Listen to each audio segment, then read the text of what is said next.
अस्सलाम वालेकुम रहमतुल्लाहि व बरकातहू।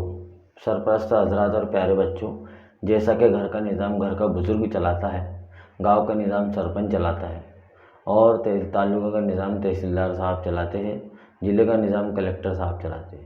इसी तरह से रियासत का भी निज़ाम चलता है। यानी ये बात समझ में आती है कि कोई भी निज़ाम चलाने के लिए एक सरबराह और अमीर का होना ज़रूरी है।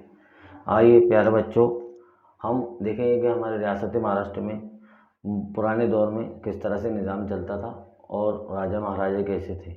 इसी के साथ साथ हम ये भी देखेंगे शिवाजी महाराज के पैदाइश से पहले का महाराष्ट्र कैसा था और उसके हालात क्या थे।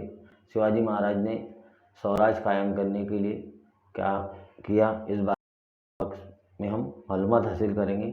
ये सबक जो कि चौथी जमात माहौल का मुताला हिस्सा दुआम का पहला सबक है, शिवाजी महाराज की पैदाइश से कब्ल का महाराष्ट्र।